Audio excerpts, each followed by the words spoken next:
Ukraine's grain exports to stabilize food prices. The United Nations has declared that the Black Sea Initiative is a victory for diplomacy because global food prices have begun to significantly drop to pre-COVID-19 pandemic levels following the export of Ukraine's wheat grain. The deal has allowed the commercial export by ships through a humanitarian corridor in the Black Sea of over 600,000 metric tons of Ukraine's wheat grain and food products out of the estimated 20 million metric tons of wheat ready for export. The World Food Programme has shipped the first humanitarian cargo of 23,000 metric tons of grain to the Horn of Africa.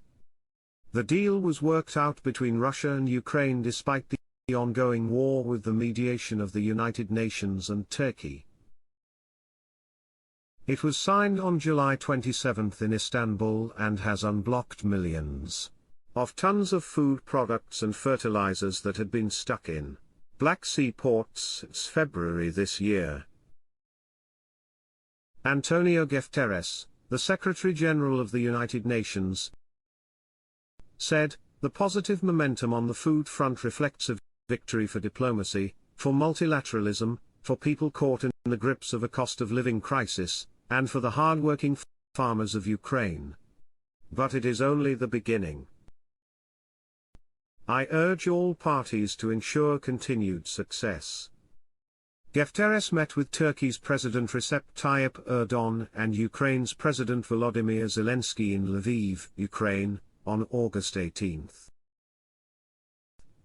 The meeting took place for the first time since the launch in July of the Black Sea Initiative to resume shipments of Ukraine's wheat grain and other products. Guterres said there are critical signs that the global food markets are beginning to stabilize with wheat prices dropping by as much as 8% following the signing of the agreements. He said the Food and Agriculture Organization's price index fell by 9% in July, the biggest decline since 2008. Most food commodities are now trading at prices below pre-war levels. But let's have no illusions, there is a long way to go before this will be translated into the daily life of people at their local bakery and in their markets. He said, adding that supply chains are still disrupted and energy and transportation costs remain unacceptably high. Since the Joint Coordination Center was established in Istanbul on July 27 to oversee the shipping operations, dozens of ships loaded with grain have sailed through the safe maritime humanitarian corridor in the Black Sea.